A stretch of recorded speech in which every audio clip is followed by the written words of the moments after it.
ਇਹ ਬੰਦਾ ਜਨਾਬ ਜਿਹੜਾ ਤੁਸੀਂ ਦੇਖ ਰਹੇ ਹੋ ਨਾ, ਇਹ ਵੇ ਮਰੀਮ ਸਾਹਿਬ ਦੇ ਸਕੇ ਮਾਮੇ ਦਾ ਬੇਟਾ। ਤੁਸੀਂ ਸੋਸ਼ਲ ਮੀਡੀਆ ਤੇ ਵੀ ਦੇਖਿਆ ਹੋਣਾ ਕਿ ਕਿਸ ਤਰ੍ਹਾਂ ਉਹ ਕਿੰਨਾ ਤੰਗ ਹੈ। ਉਹ ਕਹਿੰਦਾ ਕਿ ਮੈਂ ਸਕੇ ਮਾਮੇ ਦਾ ਬੇਟਾ, ਮੇਰੀ ਤੇ ਕੋਈ ਹੈਲਪ ਹੋ ਨਹੀਂ ਰਹੀ। ਮੈਂ ਹਮਜ਼ਾ ਸ਼ਵਾਜ਼ ਦੇ ਘਰ ਗਿਆ, ਸ਼ਬਾਜ਼ ਸ਼ਰੀਫ ਤੇ ਜਾਣਾ, ਨਵਾਜ਼ ਸ਼ਰੀਫ ਤੇ ਜਾਣਾ।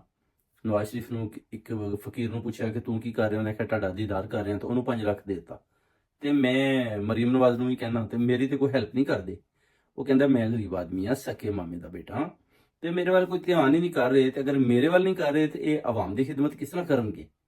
ਇਹ ਉਹਨੇ ਬਾਰ-ਬਾਰ ਪੈਗਾਮ ਦਿੱਤਾ। ਉਹਨੇ ਕਿਹਾ ਕਿ ਇਹ ਮਰੀਮ ਜਿਹੜੀ ਹੈ ਨਾ, ਉਹ ਆਖੇਗੀ ਕਿ ਗਰੀਬ ਆਦਮੀ ਮੇਰੇ ਮਾਮੇ ਦਾ ਪੁੱਤਰ ਹੈ, ਤੇ ਇਹਨੇ ਕਿਉਂ ਦੱਸਿਆ ਕਿ ਮੈਂ ਇਹਦਾ ਮਾਮੇ ਦਾ ਪੁੱਤਰ ਹੈ, ਤੇ ਮੇਰੀ ਸ਼ਾਨ ਜਿਹੜੀ ਹੈ ਉਹਦੇ 'ਚ ਜਨਾਬ ਗੁਸਤਾਖੀ ਹੋ ਗਈ ਹੈ।